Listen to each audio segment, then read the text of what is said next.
সেসব বর্ণনা যদি এখানে দিতে যাওয়া হয় তাহলে 50টা মুভি হবে, সিনেমা হবে, তবু গল্প শেষ হবে না।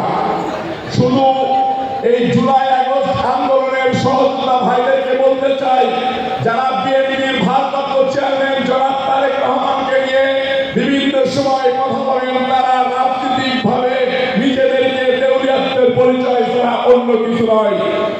বিএনপির ভারপ্রাপ্ত চেয়ারম্যান জনাব তারেক রহমান সাহেব যখন দেখেছেন 13-14 তারিখ থেকে এই স্বৈরাচার হাসিনার দেওয়া কোটা বিরোধী আন্দোলনে ছাত্ররা মাঠে নেমেছে, সাধারণ ছাত্ররা মাঠে নামলো, জাতীয়তাবাদী ছাত্রদল মাঠে নেমে আসলেন, আমাদেরকে নির্দেশনা দিল এই ছাত্রদের পাশে আমাদেরকে থাকতে হবে, এটাই আমাদের দেশ, এই দেশে কোনো বৈষম্য বিস্তার হবে না, আমরা ইনশাআল্লাহ এই যুদ্ধে বিজয় হব, এই যুদ্ধের মধ্য দিয়ে আমরা স্বৈরাচার হাসিনার বিদায় ঘটাবো।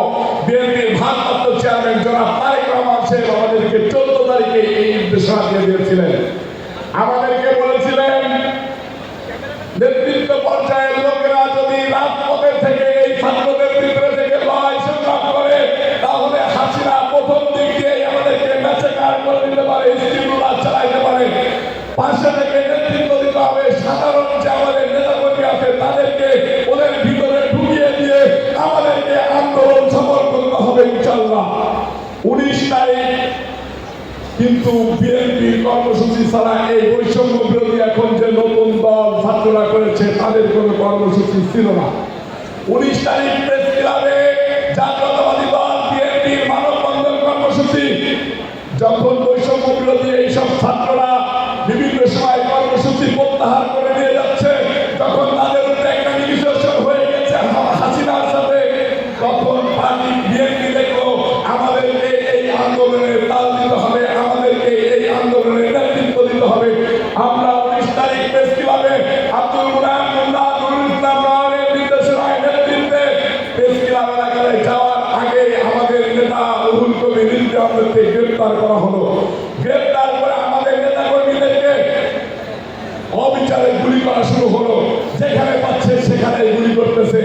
আমরা পুলিশের পাহারায় যে রাস্তাগুলো ছিল এই রাস্তাকে প্রতিরোধ করে তুললাম। হঠাৎ করে আমাদের মিছিলের উপরে নির্বিচারে রাইফেল দিয়ে গুলি করা হলো, গুলিতে মৃত্যুবরণ করলেন। আমার সাথে স্পটে ছিলেন ঢাকা মহানগর উত্তরের সদস্য সচিব সাজ্জাদ মিরাজ, আনিসুর রহমান তালুকদার খোকন, এস.এম. জিলানী, আরো ছাত্র দলের সাধারণ সম্পাদক নাসির।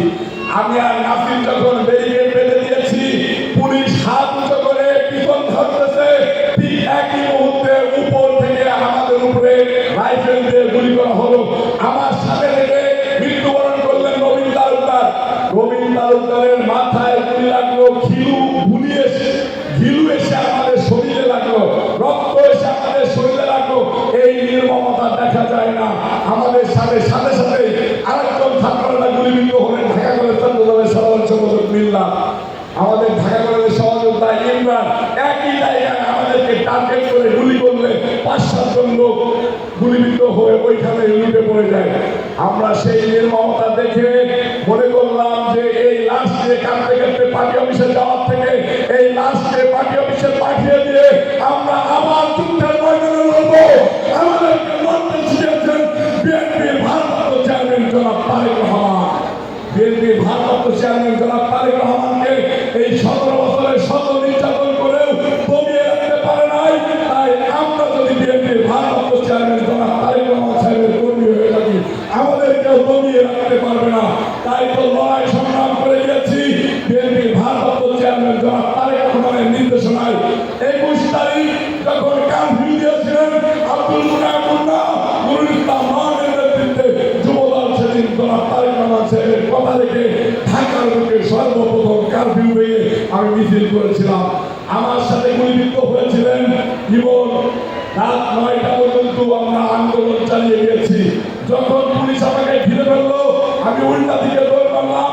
ইমন মনে করে আমাকে মনে করে ইমনকে 4-5 রাউন্ড গুলি করে দিল। আমি দৌড়ে মারার পরে 8-10 রাউন্ড গুলি করলে আমি গুলিবিদ্ধ হয়ে রাস্তায় পড়ে যাই। ওই অবস্থায় আল্লাহর অশেষ রহমত, ওই পুলিশ ওইখানে পড়ে যায়। আমাকে আমার 2জন সহযোদ্ধা রাস্তায় দেখে কোন রকম ভ্যানে করে নিয়ে তাদের বাড়িতে আছে।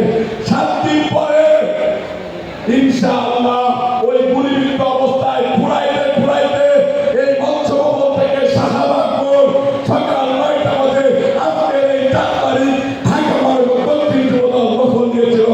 সেদিন কিন্তু আমরা এই লক্ষ্য দল এনসিপি বলেন আর কোন লুকিয়ে থাকা গুপ্ত সংগঠনকে বলেন শাহবাগ মোড়ে দেখি নাই। বিএনপি ভারপ্রাপ্ত চেয়ারম্যান জনাব তারেক রহমান আমাকে 3 তারিখে রাত্রে বলেছিলেন, নয়ন এই যুদ্ধ আমাদেরকে জিততেই হবে, কালকে শাহবাগ মোড় দখল নিতেই হবে। আমরা কিন্তু সকাল 9টা বাজে গিয়ে শাহবাগ মোড় দখল নিয়েছিলাম। আমরা কিন্তু রাত 9টা পর্যন্ত গণভবন মার্চ করে দেশকে বন্ধু দিয়েছিলাম। 5 তারিখে